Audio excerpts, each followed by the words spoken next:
So imagine you had a unknown program executing on your system. Well, you can go shoot the program, and that's all very good and well, but that's like just the beginning. How the heck did that thing get on there? Right now, the process for that is as ugly as it gets, because typically it's, well, let me go look at the logs and try to figure out from the logs. And if it gets really serious, like stuff was stolen or stuff that you have to actually report to law enforcement or something, then you do these kind of extensive investigations. The statistics are just depressing, honestly. This is DevOps Paradox, episode number 198, Securing Your Runtime with Spyderbat. Welcome to DevOps Paradox. This is a podcast about random stuff in which we, Darren and Victor, pretend we know what we're talking about. Most of the time, we mask our ignorance by putting the word DevOps everywhere we can and mix it with random buzzwords like Kubernetes, serverless, CI/CD, team productivity, islands of happiness, and other fancy expressions that make us sound like we know what we're doing. Occasionally, we invite guests who do know something, but we do not do that often since they might make us look incompetent. The truth is out there, and there is no way we are going to find it. P.S. It's Darren reading this text and feeling embarrassed that Victor made me do it. Here are your hosts, Darren Pope and Victor Farsick. Victor, we know that you are all about Kubernetes. You've been to almost all the KubeCons, and there's nothing you don't know about Kubernetes. I'm into playing with cool kids. That's the thing, right? I was a nerd when I was young and going to school. Nobody wanted to party with me, and now it's revenge. Now I reject to go with uncool kids. As you've been going through Kubernetes a lot, like how long have you been working with Kubernetes? This is a conversation we really haven't had. Since about 17, probably? 2016, 2017? Maybe something like that. It depends on the level of seriousness, because at the beginning, I was the guy who was saying Docker Swarm. Forget about Kubernetes, right? And then I had mid-period, and then I completely switched. So, right. So that was probably around 111, right? Something like that. When Kubernetes was still cool and you were trying to find out new things. Now at 123, 124, it's boring. Yeah. Except in one of the big ways. And that's in security. Because now that everything else is boring, now people like building out Kubernetes clusters if they really want to. But then it's like, okay, well, how do I secure this thing now? Is that the fate of every technology, right? First, it's exciting. And it's exciting while it's complicated. And then it becomes boring and it's simply there. And nobody looks at it anymore because it simply works, and then it's not exciting anymore. Is that the direction where you're going? Pretty much. Except in one place, and that is in security, right? Security is always the one thing that people keep pushing down. It's like, oh, we'll deal with that later. We'll deal with that later. And now finally, it's come to roost at home. So on today's show, we have Brian Smith on from Spyderbat. Brian, how are you doing? Hey, I'm doing great.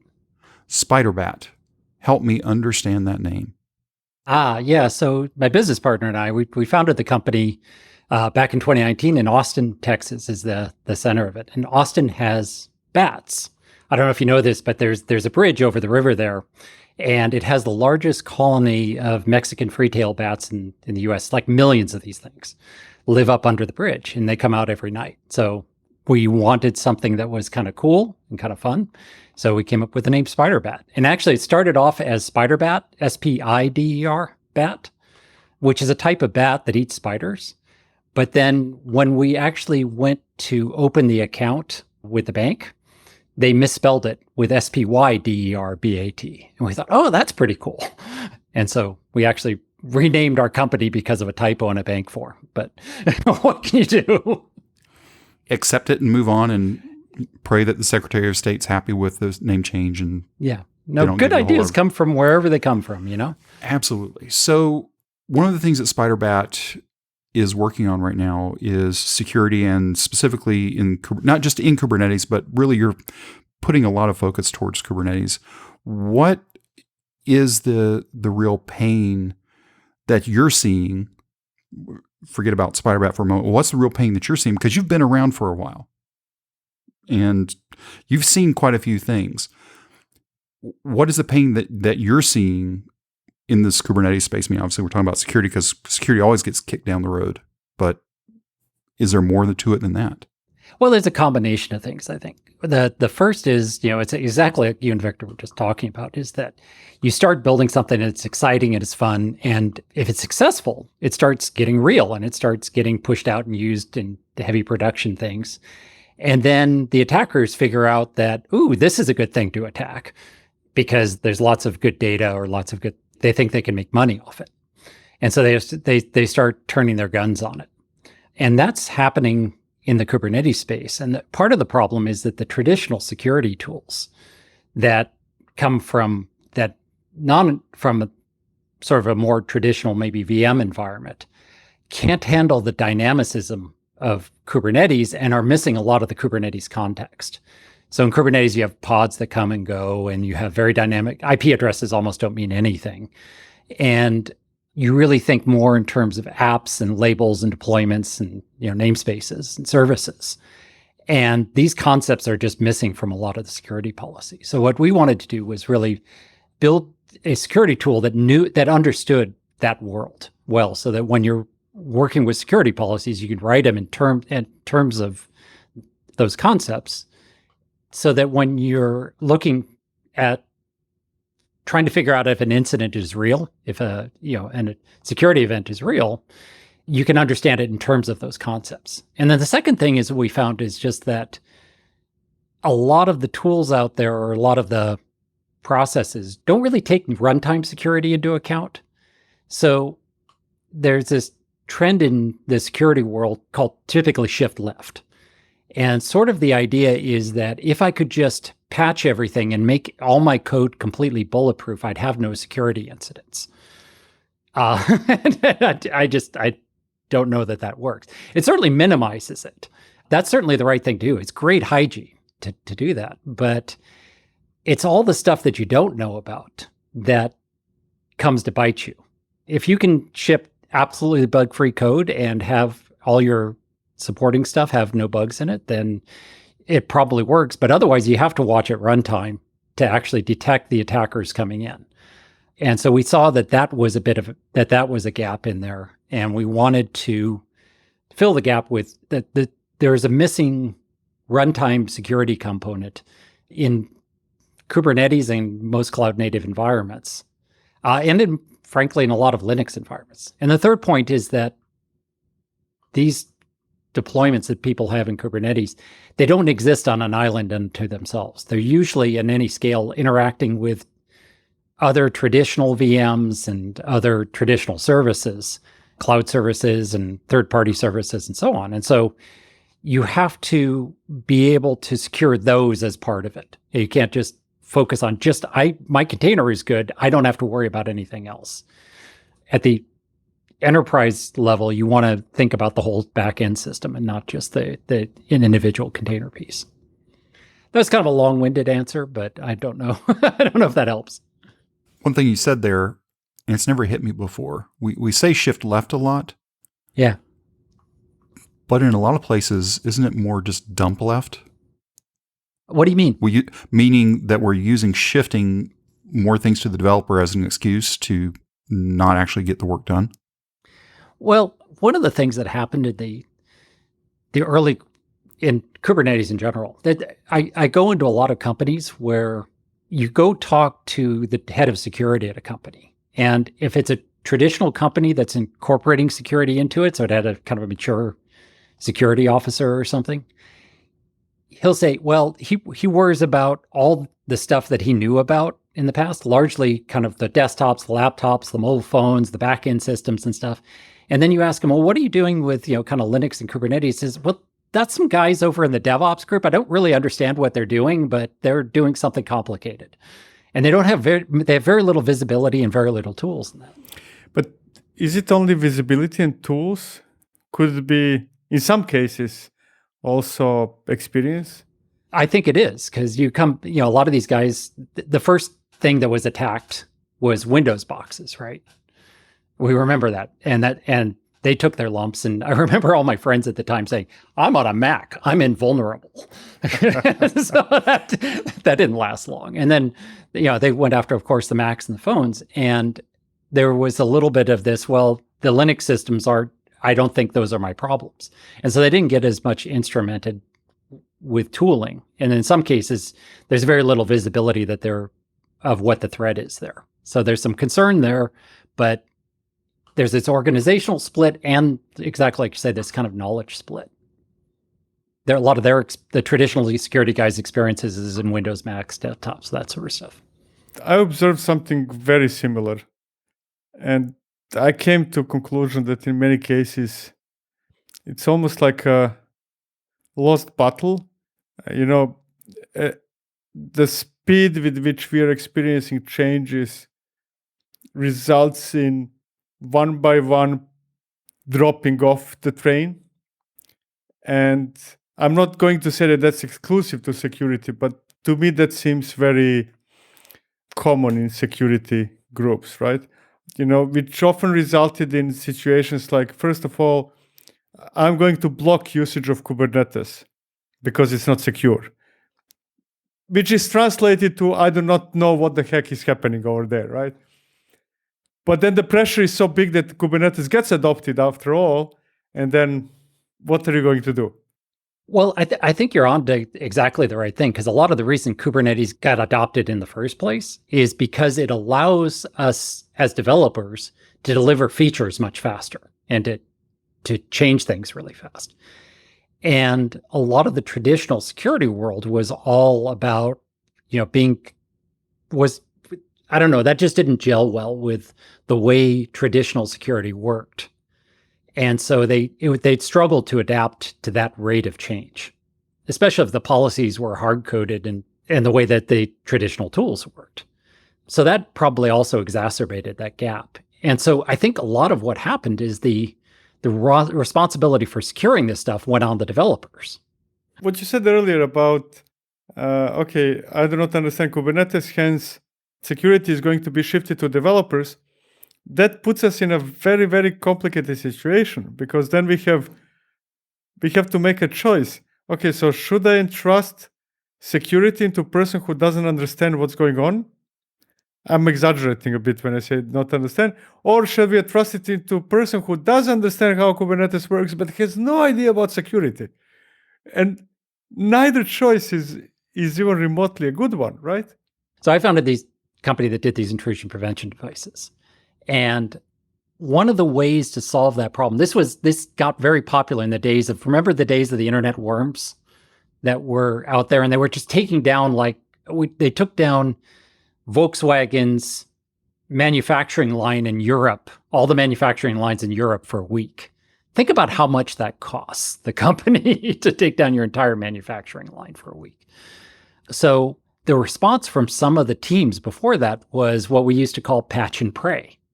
That I will patch my systems and pray that nothing gets infected and pray that I got everything. It's a natural response because it's like, there's nothing else I can do. So what can I do? And in a sense, the developers, faced with, well, you got to secure your stuff. Well, we're going to introduce good hygiene into the system, try to make sure that all our libraries are patched.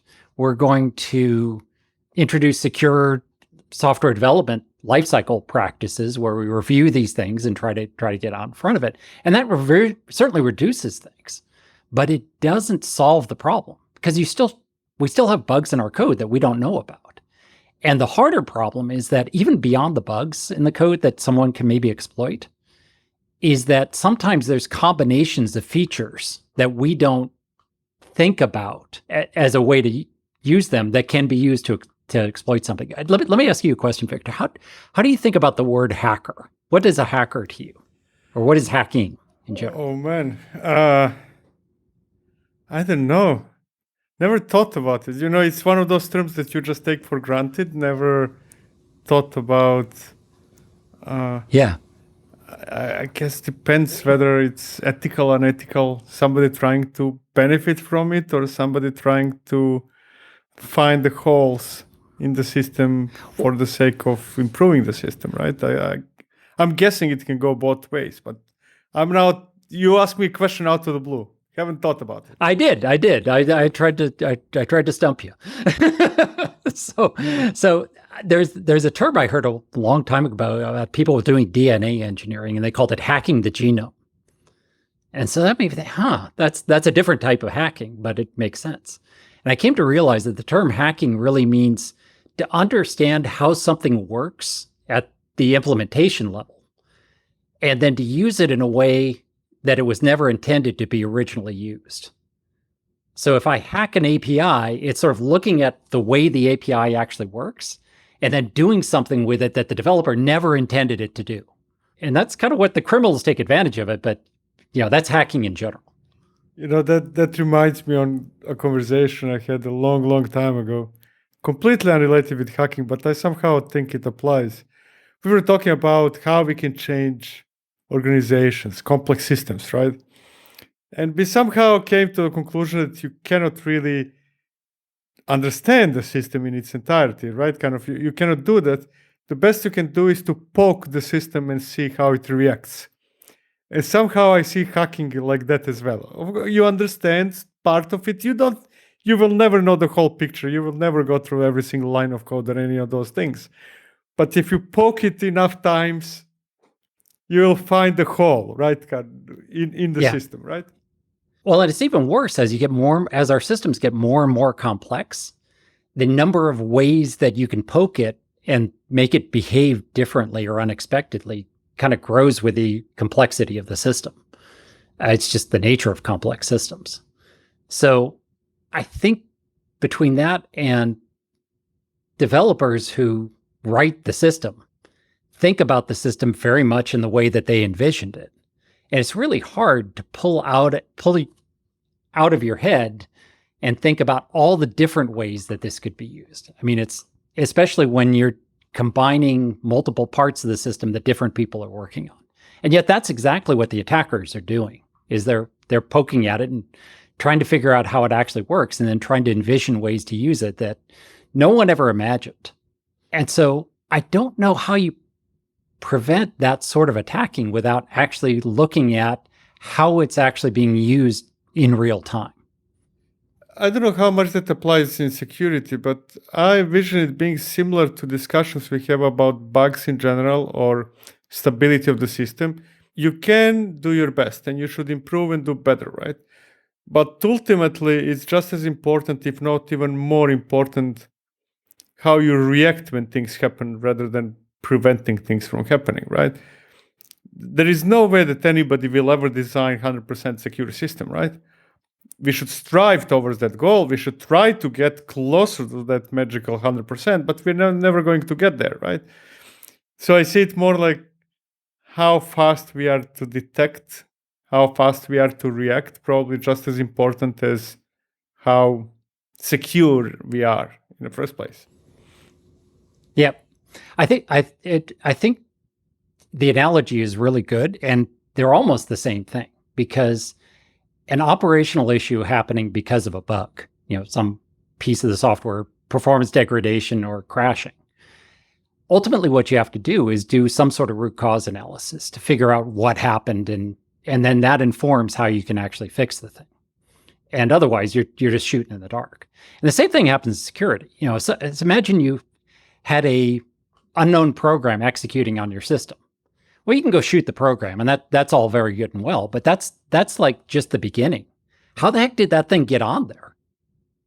Right now, the process for that is as ugly as it gets, because typically it's, well, let me go look at the logs and try to figure out from the logs. And if it gets really serious, like stuff was stolen or stuff that you have to actually report to law enforcement or something, then you do these kind of extensive investigations. The statistics are just depressing, honestly. The mean time to detect is somewhere around 60 days when they actually do this, from when the initial entry happened to when the symptom was actually detected. The mean time to do the investigation and figure out what actually happened is almost half a year. It's 178 days. And then it's another 90 days to clean up the mess. And part of that's because they got so far in those 60 days and they put in so many ways to have backdoors so they could come in, and they made such a mess that cleaning up the mess is just ugly. I think that if you could solve the problem of detecting earlier, but then also immediately understanding how they got in, that would go a long way. And that's actually the problem we set out to solve at Spyderbat initially. I was influenced by something. Are you familiar with record and replay debuggers? You ever heard that term? Yeah. And they're awesome. They're the coolest tool ever, right? Because you run a program and you're running maybe a C program and you get a null pointer exception or something like that, or segmentation violation or something. And you can immediately go and say, okay, this pointer's null. Who last wrote that? Jump back to the point in time that memory address maybe got stomped on. And you're in a different part of the code. Well, what was that doing? And then you kind of go work your way backwards. That's going, what caused this? And then go backwards up, what caused this? And I wanted to be able to build something that was almost exactly the same in the security world. So if a security incident had happened, like say a piece of malware is running on a machine, just as a simple example, that's a file running. How did that file get executed? Who wrote the file? Oh, that file was downloaded by this other program that came down from an S3 bucket. Well, who wrote it to the S3 bucket? Oh, that was written by this other program over here as part of a cron job. Well, who created that cron job? Well, that cron job was created through this other, and you just kind of work your way back up the stack. And you'll find that it sometimes is weeks away. So what we did in Spyderbat was we started creating something where I just want to record everything that happens on the system, link it together into a giant causal graph of what caused it. And then if I detect something, I can just walk my way back up at the tree, just like record and replay debugger just records everything. And then when you get the bad thing that happens, you go back up the subset that actually you care about. That kind of reminds me on tracing, right? Completely different subject, networking, but it sounds like a very similar, just on a much longer scale objective as what we do these days with tracing, right? It's not enough for me to know that, okay, so there is a request that entered load balancer and then there are 57,000 microservices running there and it's completely lost, right? Unless I start tracking all those things and then I figure out what really happened with that request. So it's something similar, but more focused on finding what caused the exploit in the first place, right? Well, no, it's actually, we trace everything. So it applies to tracing. But the interesting thing is trying to do that without actually having the thing that's being traced being fully cooperative. So the typical way you might do that in a regular microservice tracing system is the initial request comes in and you give it some sort of ID.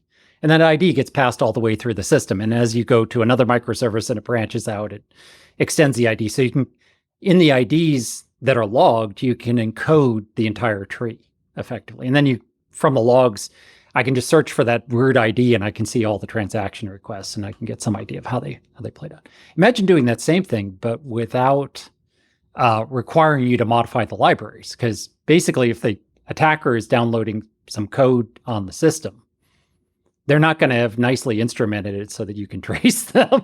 They're not going to be that kind to you.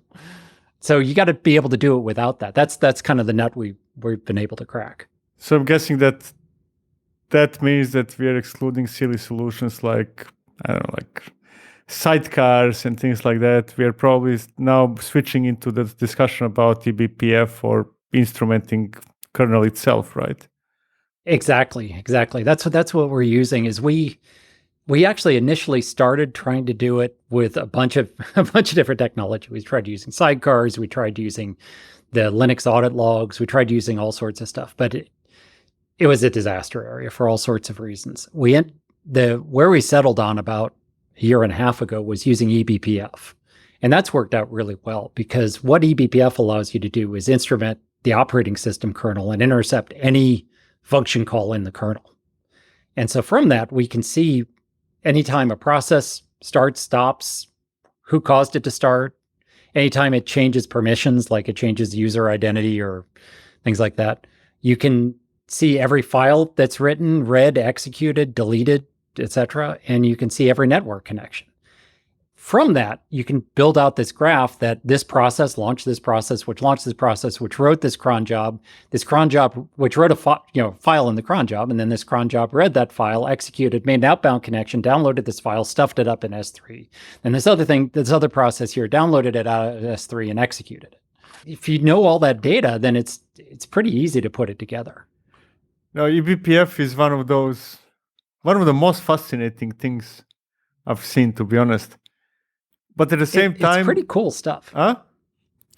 Oh, I just said it's cool stuff. No, it's not. That's the thing. It's kind of like one of the most fascinating and least sexy things in the industry, right? Because masses are impressed. Oh, this is a better way to build something cool. I have a new way to build a container image. I have a new way to run pipelines. I can deploy my containers, and eBPF is, to me, fascinating that vast majority of people that does not care about. I mean, you care about the effects, right? But not the tech itself, unless you're really kind of into building a solution based on eBPF. Well, I think the operating system down. Do you know the history of eBPF and of Berkeley packet filters from the beginning? The only high level. I was a grad student at Berkeley in the early late 80s, early 90s, and there was another student there, Steve McCann, who was he's a friend of mine. He actually wrote TCP dump, and the problem he was having was think this is like Spark ones, Sun workstations and stuff like that, really slow computers, and he wanted to be able to gather network data off the Ethernet cards.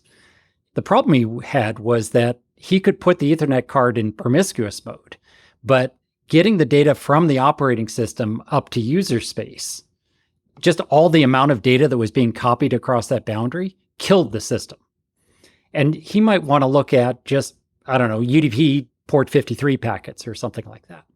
So he decided, let me just write a little virtual machine program that I could plug down in that would be implemented right at the Ethernet driver level, where I could specify only send me stuff where it's UDP and port 53.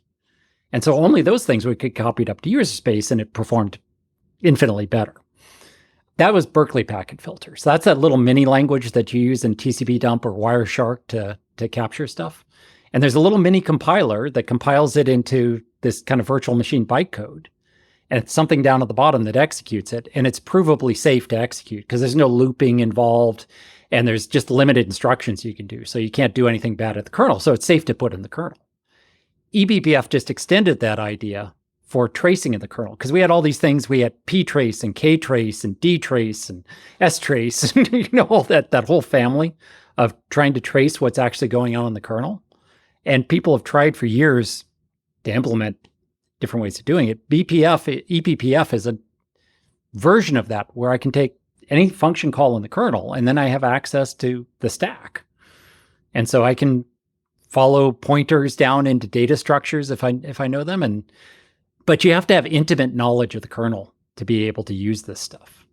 And then it's actually a bit of a nightmare from a practical standpoint because there's a lot of people who think, I can just implement my own eBPF stuff. And then they come to realize that you have every different version of the kernel. Every time someone changes around a kernel data structure in the kernel, your program has to change because it's not like you actually have the data structure. You're chasing, it's almost like assembly code.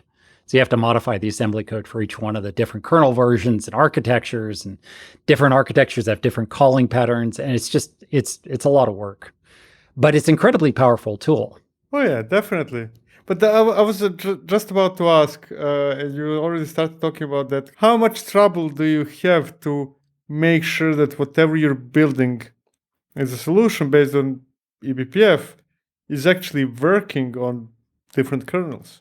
Yeah, so it's a fair amount of work. We have an automated test jig that does this. I have another friend of mine actually used this at Google to do a very similar type of thing in the eBPF, using eBPF to secure a lot of the Google backend. And they ran into the same stuff. What you do is it's fairly straightforward if you just do automated testing. You have to take every version of the kernels that you support, implement them, and then go through a set of known test cases of where you know what you should be generating and compare that to the output of what actually comes out, and things break.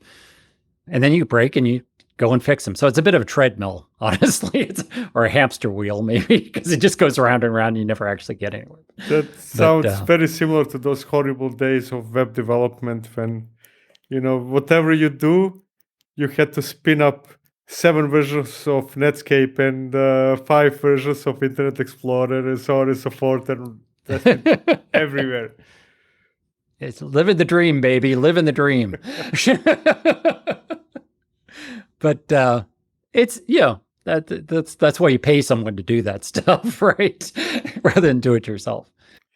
But essentially, correct me if I'm wrong, eventually most of the use cases, I'm not talking about Kubernetes, most of the use cases I can think of that we solved by running sidecar containers are probably great candidates for eBPF. No matter, I'm not even limited now to security, but in general. Basically, eBPF replaces sidecar containers in a way, right? Some yes, some no. It depends on what the use of sidecar container is. So imagine a sidecar container that just does, kind of normalizes the logging output for you. So it takes whatever is being produced by your other container and just makes sure that it forwards it to a central logging location, and it makes sure that minimal fields are present, like timestamps and stuff like this. That's an entirely user level process. You wouldn't replace that in eBPF. On the other hand, something like a service mesh side container is a great candidate for eBPF, because rather than, if you think about the life of a network packet or going through in a sidecar container, it starts in my program, it goes down to the operating system in a sidecar container, then it goes back up to the sidecar container, then goes down to the operating system again, goes to the other containers, sidecar containers, up to that sidecar container, back down to the operating system, and then out to its endpoint. And it's just a lot of overhead. You just count how many times, it's like triples your network traffic on your thing. If you've got a high performance system, that's a lot of overhead. It's a tool in the toolbox. And it's a pretty powerful tool, but it's not a panacea. One of the more interesting problems that we had in security, and just kind of a way of thinking about things, was that the way most security has been done in kind of log collection and stuff is you go out, you try to collect every possible log that you can get, put it in some big database somewhere in Elastic or Splunk or just a bunch of log files somewhere that you can grep through, and then kind of blindly collect without worrying about what you want. And then separately, you try to use that data. And the problem is that you end up, when you actually go in and try to use the data to solve the problem to solve a real problem, usually the data is not there that you actually want. If instead you can flip the problem on its head and say, I want to solve this problem. If I had this set of data, it would be really easy to solve this problem. And then write something that goes and collects that data for you and then sends it to the back end so that you can solve the problem. That's a much more rational way to write a system, because you end up with a lot less data being collected, and you can actually solve the problem definitively. And so eBPF is a great technology for solving that sort of thing, whether it's operational issues or security issues or whatever. My model is you want to have one guy be able to say, I want to collect this data, easily get it into the system, and route it to the program that's going to actually process that data and produce whatever the output of that process is. And that should be one guy should be able to do that in a weekend. That's so different from the way almost any of the stuff works. I remember talking to a friend who said, imagine that some new security attack comes out, some new attack from hackers, and you want to detect it, and the data is not there in the logs. And I need Cisco to go out and change their logging to provide me that data. How long do you think that takes? I go to this program manager or the product manager at Cisco and say, hey, can I do this? And he says, yeah, we'll have that out by about 2028. Does that work for you? And on top of that, like knowing that your upgrade cycle is like a couple of years anyways. Yeah, exactly. So, I freak out whenever when I work with teams or companies where they basically, because of security, everything is extremely complicated. And fair enough, I understand, we want to be secure. And then you discover that they're running on XP, right? But you can probably count in millions the number of exploits that were fixed since then, right? Yeah. When I was at Tipping Point, we'd go around to these different companies. This is back in 2005, 2006, so it's a little while back. And we went to this one company that wanted to secure their point of sale terminals, the cash registers. And we went in and then we found they were running DOS 3.1 and Windows 95 on these things, which might actually be good because I don't think anyone tries to hack those things. They're too old. It's too unpopular. I want to go back to your guy over the weekend statement that you made. Yeah. That is so completely opposite to how application development is done. Like the way I would solve, hey, I need this extra data.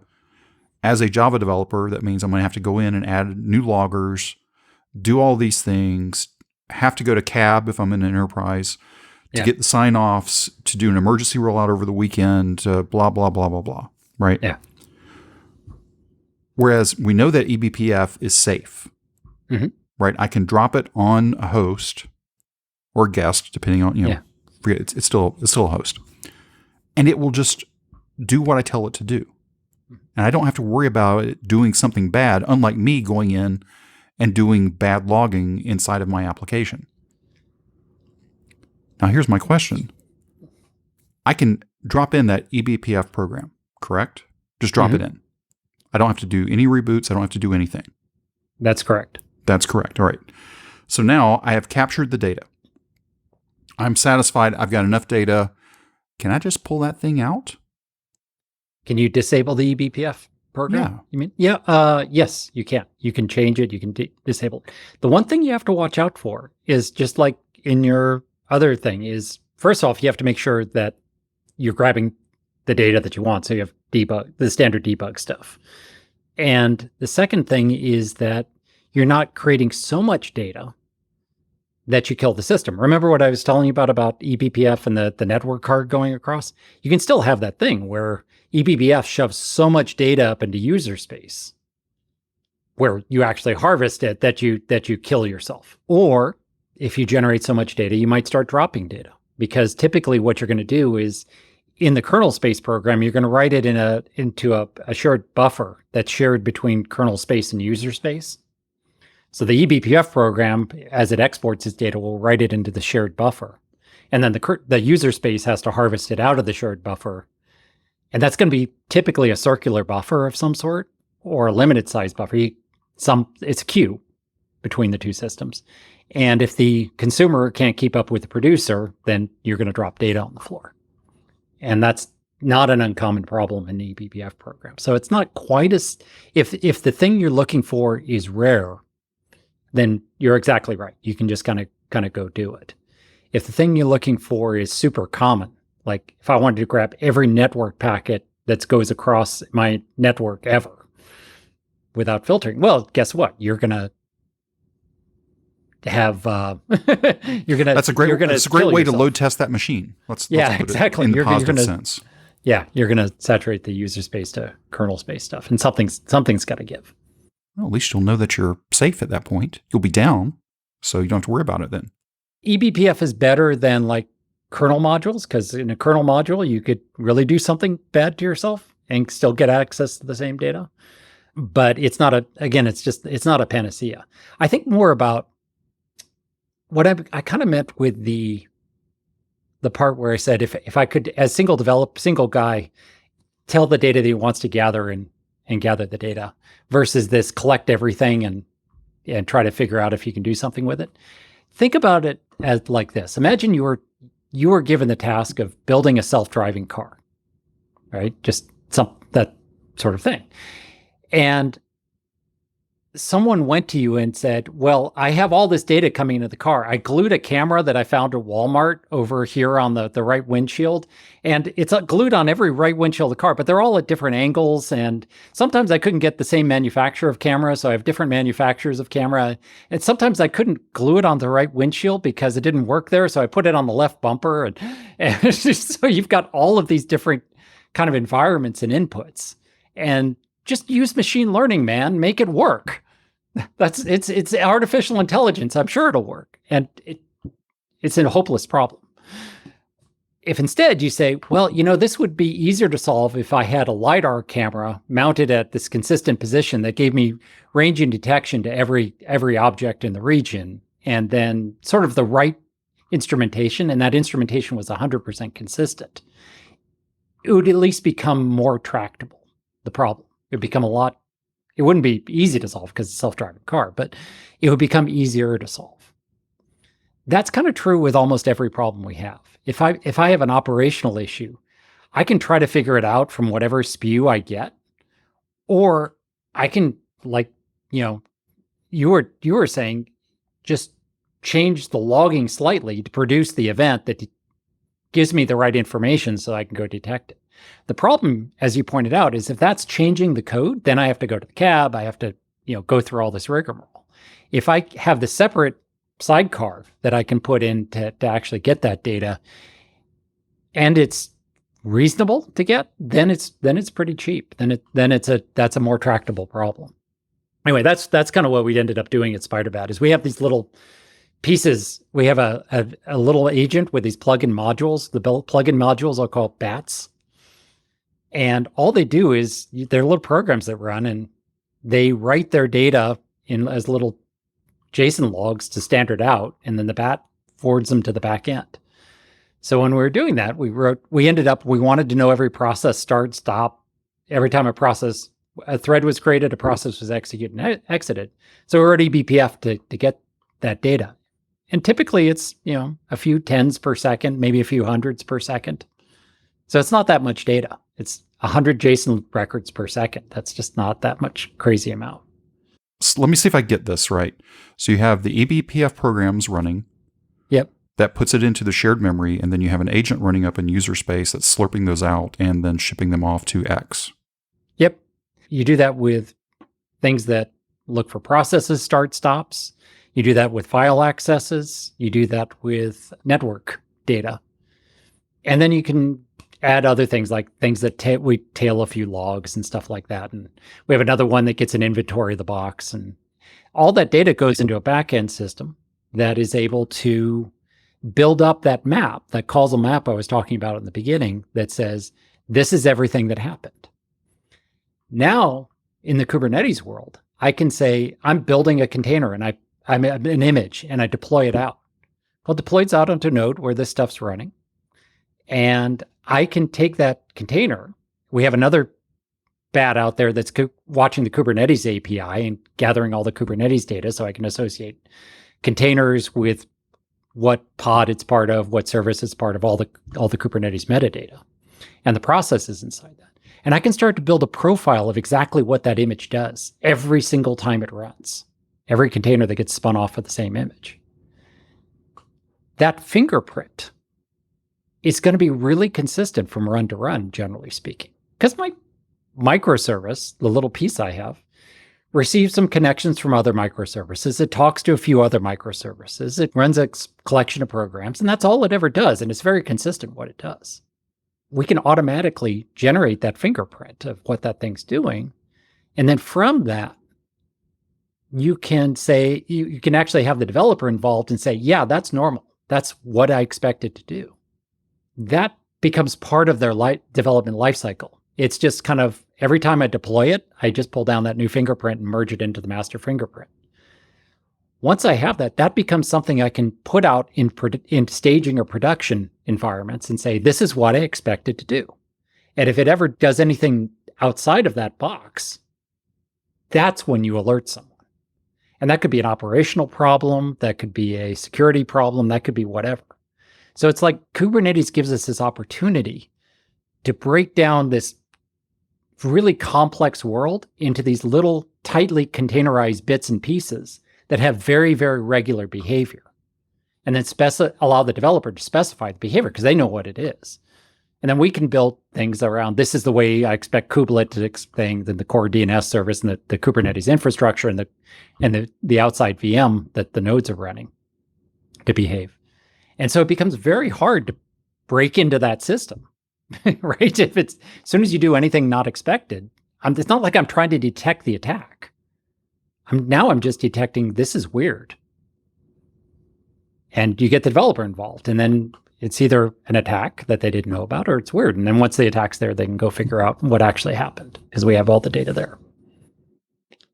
So that's how it kind of wraps around to security, but it's sort of shift left, but in terms of involving the developers in security, because I think that's the right thing to do, but not just by telling them to patch every freaking vulnerability or evaluate the 63,000 vulnerabilities I found in this thing, that most of which don't apply to me. Every once in a while, I review or speak, or people ask me to kind of take a look at something. And what you just said is one of my main complaints about security-related solutions, is that I really cannot continue going after every single vulnerability that might happen or might exist. And I have a feeling that too many solutions are focused on static security, right? Kind of, I'm telling you that this image has this vulnerability. And to me, I'm getting so annoyed with that approach. It's kind of, why don't you tell me whether actually that vulnerability exists at runtime in my system? That's what I really care about. The fact that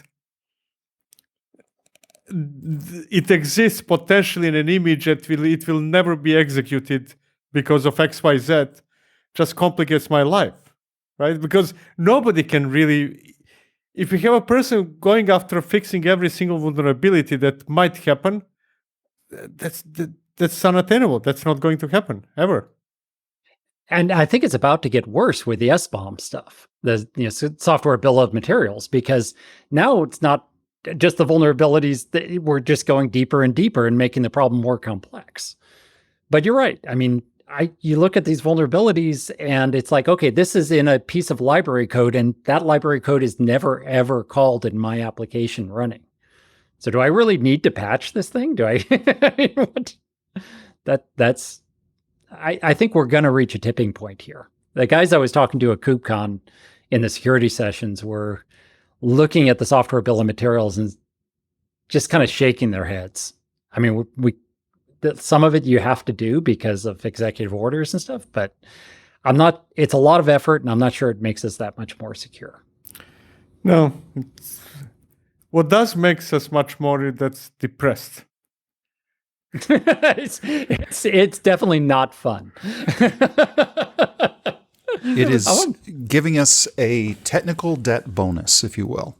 I think that's where SBOMs are going to end up. But yes. I'm not opposed to them. I think it's good to have them.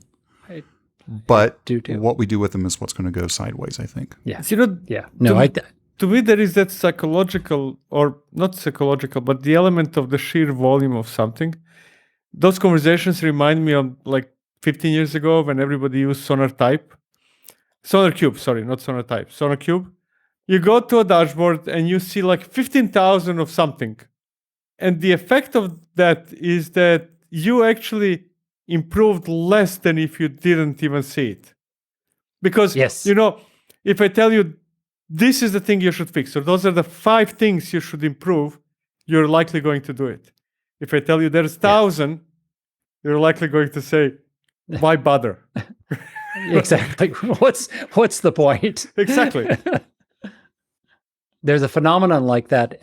It just reminds me of a phenomenon in dieting where people try to be like perfect about dieting, about staying and eating only salads, and then they get get an extra piece of candy, or they find out that they did it, and then they're like, what the heck? And then they just like eat 3 pepperoni pizzas all in one sitting because it's like I broke my thing. Not only that, but eventually you realize that the problem is in the diet you picked, and that you should have Yes. picked another one, a different one. Something sustainable. Something sustainable. Exactly. Yeah, and then you go through the same cycle, right? Kind of same like with tools. Okay, so Yeah.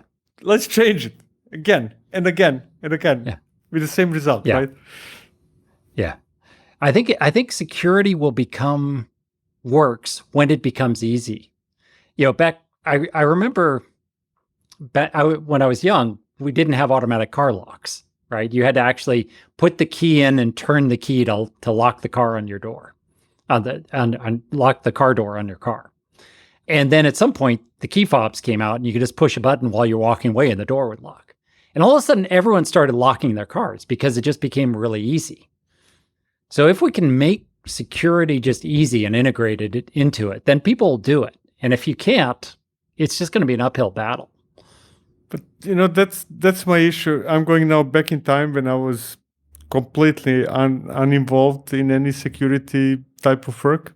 I mean, I'm still not. But when I was a developer, and security was basically one person telling another person that there are this, and that, knowing that both of us know the game, right? Kind of both of us know that you're not going to let me go to production because of this and that. My manager is going to tell me that sooner or later I need to deploy this feature to production. I'm going to do it. You're going to be overruled, and so on and so forth, right?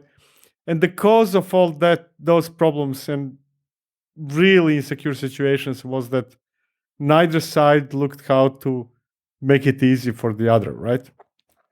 Right. It was an adversarial relationship, or semi-adversarial. Exactly. And that reminds me, going back to that discussion, security expert Kubernetes is, I have a feeling that we have such polarized, maybe still do, groups where neither group understands what's going on, right? And neither group can help the other, really. I think it varies organization to organization. There are healthy organizations where it works well, and then there are other ones where it's very adversarial. But I think a lot of that is just because of the way the game's set up, right? I was telling you, I was at Tipping Point, and we had this box that could filter out attacks in the network. So we had a company that was, a large company that was using us, and they described the primary use case. They were like acquiring in one new company a week, literally. And so the IT guys said, well, merge this network into it. And the old process was, because they were worried about security on the network, is they had to do a complete top to bottom audit of that company and understand all of their security. Yeah, well, every week. So they would have a large group, but to try to figure out if it was secure, if it was safe enough to integrate that into their main network. And they said after they got this filter box, they just put a tipping point in between the two and let it run. And then they come on tipping point. They come out and look at tipping point, and they go to the other company and say, okay, this box is infected with this thing. This box is infected with this thing. This box is infected with this thing, and so on. And it completely changed the conversation from, I'm going to do a top to bottom audit and get in all your business, to, here's a problem. Here's the evidence. Go fix this. Here's a problem. Here's the evidence. Go fix this. And you just changed it. I think if we could do the same thing with security, where security had that relationship, where it's like, okay, here's a problem. Here's the evidence of the problem, and developers want to do the right thing. They want to, but it's this notion that I'm going to audit you into submission is just not the right way to do it. Very often, I think that might be insufficient. Here's the problem, fix it is better than the alternative. But still, ideal situation would be if somebody could say, here's a problem, here's how to fix it. Yeah. Actually, the ideal situation to me is, here's the problem say, let's go back to the vulnerability thing.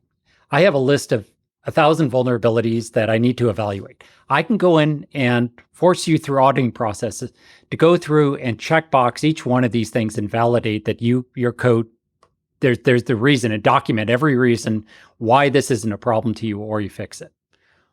Or you can go into an environment where that's that's running. And if anyone attacked that vulnerability, it would be shut down before it does any damage. And that's what you prioritize. And now you go back, this other stuff's more like cleanup work. But you prioritize the stuff that's actually being attacked, as opposed to the stuff that theoretically might be attacked if I'm actually using it. And that's it's just more pragmatic way of doing it. And then I don't know about you, but as a developer, if I knew someone was actually attacking something that was a vulnerability in my code, I would stay up all night to fix it gladly. I think that, very often different groups get that bad connotation. He doesn't want it. And I think it's more often that the expectations are unrealistic, right? I'm yet to find a developer who doesn't care. Kind of, if you tell him, hey, actually, this is being exploited right now, that he would say, But there was a survey done with it where a shocking number of customers expected their vendors to provide them software that had every that shipped with no known vulnerabilities, period. Are those the same customers that run XP? Yeah, exactly. Right? It was like something like 30 or 40% of customers expected that out of their. It's just this. It's kind of crazy town. I don't know. I don't know how you get there, honestly. I mean, if you set unrealistic expectations, then you're going to get something completely unrelated to security, because I had a similar request, just it was for testing a long time ago. And the request was, we want 100% code coverage. Is that what you want? Period. Excellent. How much do we have? I don't know. They said half a year. We delivered it in a month. There was not a single assert, but it went through 100% of the code. Exactly. You ask unrealistic thing, I deliver it just like that. Yeah. Doesn't actually make it better. So thankfully, due to a bank teller's mishap, we have Spyderbat, SPYDER, bat.com. Yeah. Brian, if people wanted to get in touch with you or find out more about Spyderbat, obviously I already gave it spyderbat.com, but what's a good way to get in touch with you? LinkedIn, all the usual channels. But honestly, so there's two parts. One is just get in touch with me. I'm bsmith@spyderbat.com, brian@spyderbat.com. You can just email me. You can hit me up on sort of all the usual social media channels. We have a Slack group in Spyderbat community. That's a good way to get in touch with us. You can just join that. The thing about Spyderbat is I always get suspicious of any vendor who wants me to talk about a salesperson to a salesperson before I can take a look at your code or do anything. So we did kind of the opposite with Spyderbat, where we just have a free thing. You can just sign up with a Gmail account or whatever you want, download and try it out. And so that's, if you want to learn more about what we're doing, that's actually the best way to do it. Just download it, try it out, kick the tires. Get in touch with me if you have ideas. Sometime in the springtime, we're going to be building a fully open source version of pieces of the tools. And so look for those, because really I just want as many people to be able to use this stuff as possible. And I figure if we do good by people, then the rest of the success will follow. So there's a lot of things coming. The easiest way though is just go to Spyderbat.com, sign up for a free account, try it out. We won't bother you other than to send you a welcome email and say, if you have any questions, talk to us. Man, I cannot tell you how many times I gave up on trying something if I cannot just start trying it instead of filling in the form, we're going to get back to you. To me, that's a no-go. Yeah. I have to talk to a salesperson before I can figure out if this even works for me. Actually, I remember one time I was buying like a washing machine, and I went to whirlpool.com because I was kind of interested in it. And they wanted me to take the Whirlpool quiz so that I could understand if I'd absorbed their brand message and I was just trying to figure out the dimensions of this darn thing, so it would fit in the space that I wanted it. I hate companies like that. That's the best ending of this episode. I hate companies. Like, okay, thank you so much for listening. So, thank you for having me on. It's been a pleasure. We hope this episode was helpful to you. If you want to discuss it or ask a question, please reach out to us. Our contact information and a link to the Slack workspace are at devopsparadox.com/contact. If you subscribe through Apple Podcast, be sure to leave us a review there. That helps other people discover this podcast. Go sign up right now at devopsparadox.com to receive an email whenever we drop the latest episode. Thank you for listening to DevOps Paradox.